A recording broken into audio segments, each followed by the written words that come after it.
Hello everyone, welcome to this video. So guys, CLAT 25 के application forms finally out हो चुके हैं। इस वीडियो में हम लोग देखेंगे कि क्लैट का एप्लीकेशन फॉर्म कैसे भरना है, कौन सी मिस्टेक्स को हमें अवॉइड करना है, कौन से डॉक्यूमेंट्स जो है हमें पहले से रेडी रखने हैं एप्लीकेशन फॉर्म फिलिंग होने से पहले।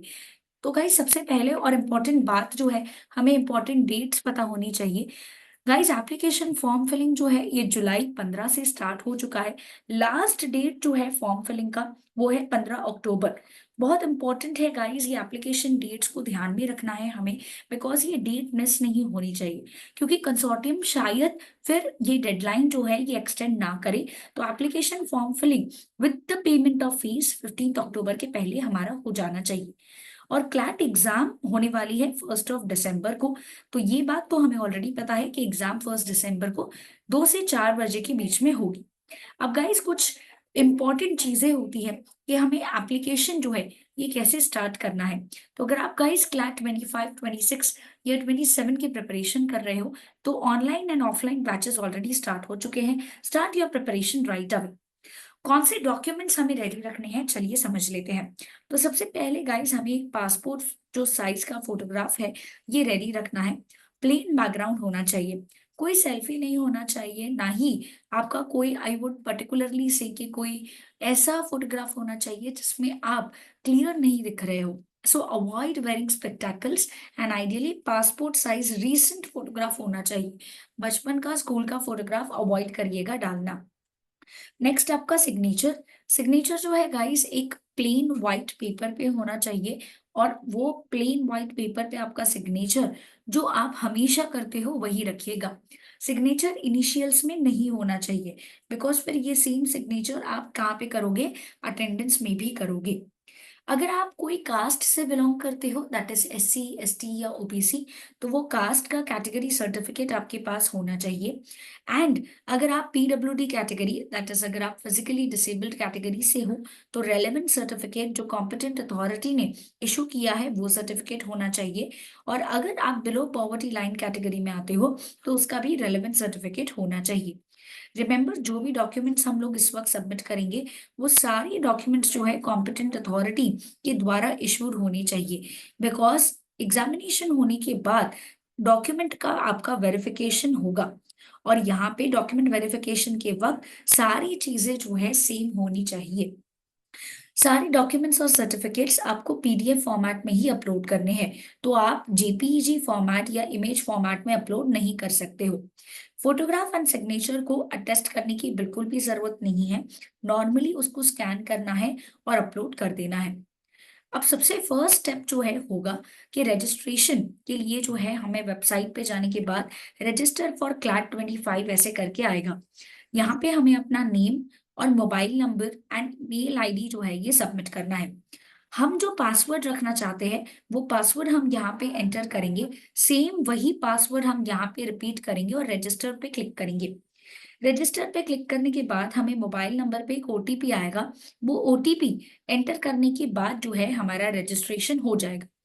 उसके बाद जैसे ही हम लॉगिन करेंगे, हमें ऐसा पेज जो है गाइस दिखेगा। ये पेज में आपका नाम, यहाँ पे जो आपने नाम लिखा हुआ है, welcome to the CLAT 25 application process आएगा। तो सबसे पहले कुछ इंस्ट्रक्शंस दिए हुए हैं, लेट अस अंडरस्टैंड। सबसे पहले बोला गया है कि एलिजिबिलिटी क्राइटेरिया को अच्छे से चेक कर लीजिए। मार्क्स की रिक्वायरमेंट्स आपकी फुलफिल होनी चाहिए, तो ही आप इस एग्जाम के लिए एलिजिबल हो। तो एलिजिबिलिटी क्राइटेरिया क्या है गाइस? एलिजिबिलिटी क्राइटेरिया ये है कि अगर कोई student 12th standard already pass out कर चुका है, तो फिर उसको 45% से ज्यादा होना चाहिए, अगर वो जनरल, OBC, NRI या OCI कैटेगरी को बिलोंग करता है। और अगर स्टूडेंट SC ST या फिर PWD कैटेगरी को बिलोंग करता है, तो उसको 12th स्टैंडर्ड में 40% से ज्यादा मार्क्स होनी चाहिए। और अगर आप इस वक्त पास्ड आउट नहीं हो, आप नेक्स्ट ईयर दैट इज अप्रैल या मार्च 2025 में अपना 12th का एग्जाम देने वाले हो, तो भी आप एलिजिबल हो इस एंट्रेंस एग्जाम को देने के लिए। तो बिल्कुल जरूरी नहीं है कि 12th पास आउट होना चाहिए। अगर आप 12th अपियरिंग हो 25 में, तो भी आप एलिजिबल हो। सिर्फ ये मिनिमम रिक्वायरमेंट जो है क्या होनी चाहिए, फुलफिल होनी चाहिए।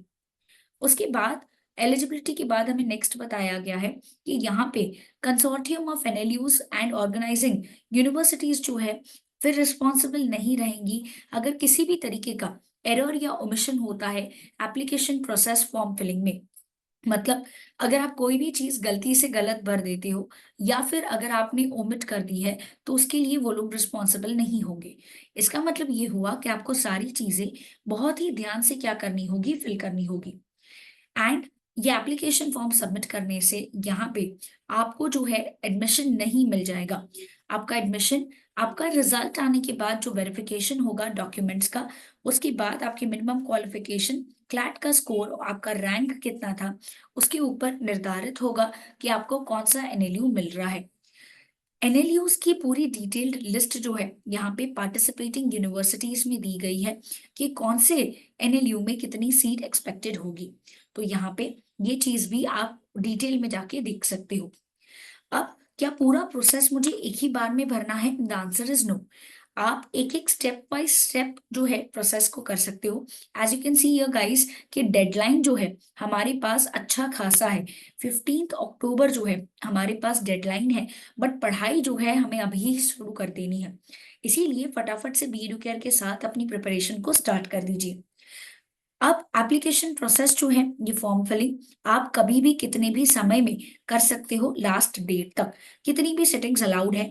बट सिर्फ इतना ही ध्यान में रखेंगे कि जो भी आप एप्लीकेशन भरते जाएंगे उसको आपको क्या करना है, सेव करना है। अब बिकॉज हम यूजी प्रोग्राम के लिए जा रहे हैं तो हम यहाँ पे 5 ईयर एलएलबी प्रोग्राम पे क्लिक करेंगे and then we will click on apply for CLAT. Apply for CLAT करने के बाद हमें ऐसा एक पेज जो है ये ओपन होगा। सबसे पहले हमें हमारा एक रीसेंट फोटोग्राफ अपलोड करना होगा। ये फोटोग्राफ जो है जैसे इन्होंने बोला है फ्रंट फेसिंग होना चाहिए, रीसेंट फोटोग्राफ होना चाहिए, जेपीजी या पीएनजी फॉर्मेट में। लाइट बैकग्राउंड होना चाहिए, अवॉइड द डार्क बैकग्राउंड्स। कोई भी तरीके का पेड़ पौधे या ये सारी चीजें नहीं होनी चाहिए। उसके बाद आपका सिग्नेचर आप लोग अपलोड करोगे। कंपलसरी ब्लू या ब्लैक इंक ही अलाउड है। Please make sure red, green या कोई और कलर से आप लोग अपना साइन अपलोड नहीं कर रहे हो। प्लेन व्हाइट बैकग्राउंड होना चाहिए तो प्लेन पेपर पे साइन अपलोड कर दीजिए। यहाँ पे आपको आपका फुल नेम जो है ये लिखना है। मेक श्योर करिए कि आप जो नेम लिख रहे हो ये आपका 10th स्टैंडर्ड की मार्कशीट के हिसाब से है। और अगर आपके पास आपका 12th का मार्कशीट है तो सेम उसी प्रकार से होना चाहिए। आप अपना जेंडर सिलेक्ट करोगे यहाँ पे। डेट ऑफ बर्थ आपको डालना है।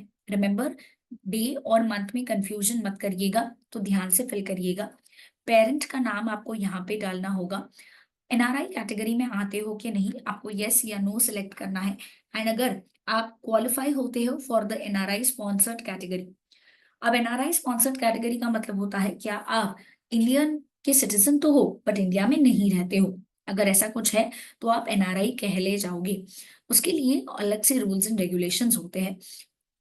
Next is all India category. आपको सिलेक्ट करना होगा कि आप ओपन, एससी, एसटी, ओबीसी कौन सी कैटेगरी से आते हो। उसके बाद अगर आप एससी, एसटी या ओबीसी कैटेगरी से आते हो तो उसका सर्टिफिकेट आपको अभी ही सबमिट करना है। सर्टिफिकेट कंपलसरी पीडीएफ फॉर्मेट में होगा और उसकी साइज जो है should be less than 1.5 MB। So make sure करिए कि सर्टिफिकेट आप लोग बहुत ध्यान से सही वाला सब जो है अपलोड कर रहे हो। पीडब्ल्यूडी कैटेगरी से आते हो तो आपको यहाँ पे सिलेक्ट करना है यस। एंड अगर आप बीपीएल कैटेगरी से आते हो तो भी आपको यस सिलेक्ट करना है। अगर नहीं है तो आप नो सिलेक्ट करेंगे।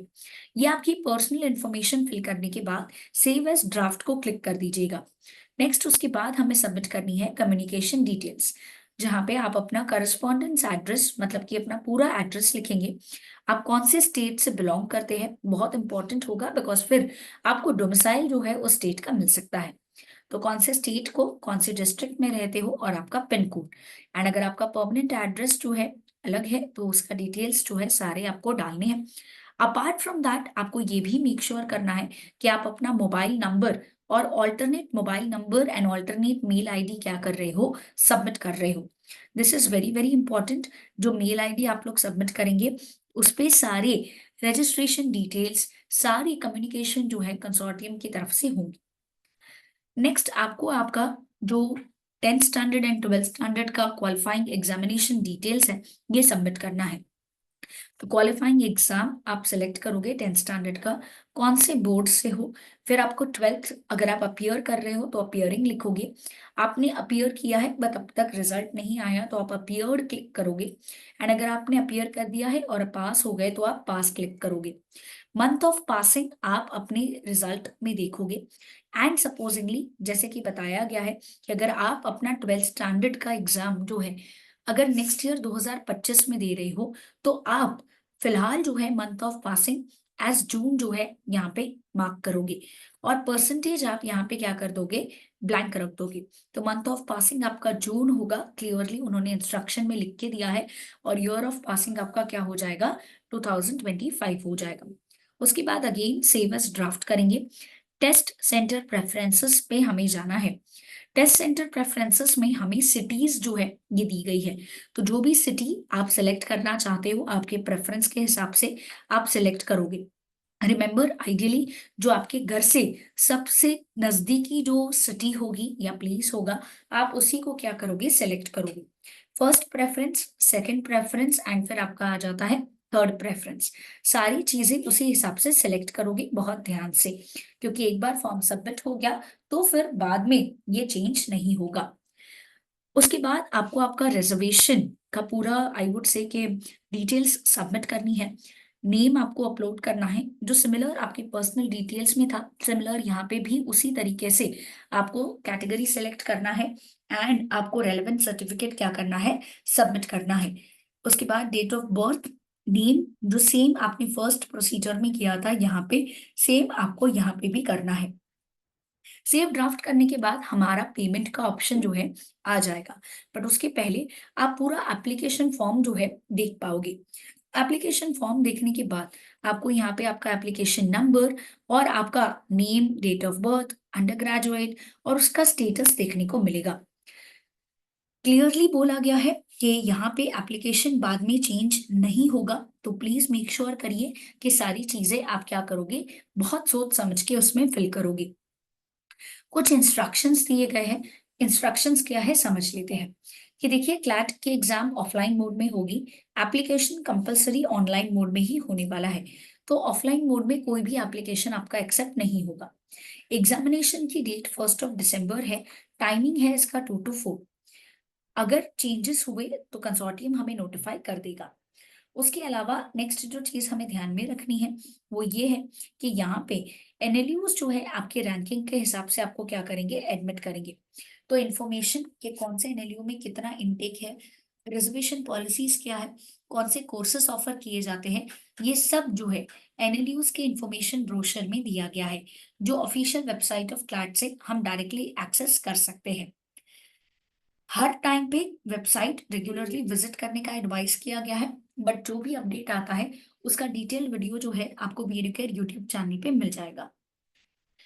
उसके बाद बोला गया है सारे इंस्ट्रक्शंस को अच्छे से पढ़ के जो इन्फॉर्मेशन हम फिल करेंगे वो करेक्ट और ऑथेंटिक इन्फॉर्मेशन होना चाहिए। ये मेक श्योर करना है कि जो भी डॉक्यूमेंट्स हम सबमिट करेंगे ये सारे डॉक्यूमेंट्स जो है ट्रू एंड फेयर है। अगर वो नहीं हुए तो स्टूडेंट का एडमिशन कैंसिल भी हो सकता है। UG and PG program correctly choose करेंगे। यूजी प्रोग्राम 12th स्टैंडर्ड के बाद के स्टूडेंट्स के लिए होता है, दैट इज एलएलबी के लिए। पीजी प्रोग्राम एलएलएम के लिए होता है। तो प्लीज मेक श्योर करिए कि आप लोग ये सही तरीके से सिलेक्ट कर रहे हो। क्लियरली ये भी बताया गया है कि जो टेस्ट सिटी या सेंटर आप सिलेक्ट करोगे अगर उसमें इनसफिशिएंट नंबर है या एक्स्ट्रा नंबर है तो आपको आपके दूसरे प्रेफरेंसेस पे भी दिया जाएगा। तो रिजर्वेशन का बेनिफिट अगर क्लेम करना चाहते हो तो रेलेवेंट सर्टिफिकेट्स क्या करने होंगे, सबमिट करने होंगे। अपार्ट फ्रॉम दैट अगर कोई स्टूडेंट एक से ज्यादा एप्लीकेशन फॉर्म फिल कर देता है तो जो लास्ट एप्लीकेशन फॉर्म उस स्टूडेंट ने भरा है सिर्फ वही कंसिडर किया जाएगा। एंड उसने जो पहले फीस भरी होगी उस फीस का उसको किसी भी तरीके का रिफंड नहीं मिलेगा। फीस ऑनलाइन मोड से ही पेमेंट होगी। चेक, डीडी या फिर ऑनलाइन पेमेंट जो है यहाँ पे एक्सेप्ट होगा। चेक, डीडी वगैरह एक्सेप्ट नहीं होगा, ये बहुत इंपॉर्टेंट है। जनरल, ओबीसी, एनआरआई कैंडिडेट्स के लिए 4000 रुपीज है। एंड एससी एसटी कैटेगरीज के लिए 3500 रुपीज है। अगर किसी स्टूडेंट को प्रीवियस ईयर पेपर चाहिए तो उसे एक्स्ट्रा पेमेंट करना पड़ता है। रिमेंबर, इसके अलावा जो पेमेंट गेटवे चार्जेस होंगे वो भी आपसे चार्ज किए जाएंगे। सो फटाफट अपनी प्रिपरेशन जो है स्टार्ट कर दीजिए। Contact us on this numbers. अगर आप प्रिपरेशन स्टार्ट करना चाहते हो तो हमारे offline coaching centres Ghatkopar, Dombivli and Dadar branch में सिचुएटेड है। फटाफट से हमें इन नंबर्स पे कॉन्टैक्ट करिए। अगर ठीक इन्हीं बच्चों के जैसे आप भी अपने ड्रीम एनएलयू में जाके पढ़ाई करना चाहते हो तो डोंट वेट गाइस, क्लैट 25 के प्रिपरेशन स्टार्ट कर दीजिए ताकि जल्द से जल्द आप अपने ड्रीम एनएलयू में जाने की प्रिपरेशन कर सकें। Contact us on this number for more information.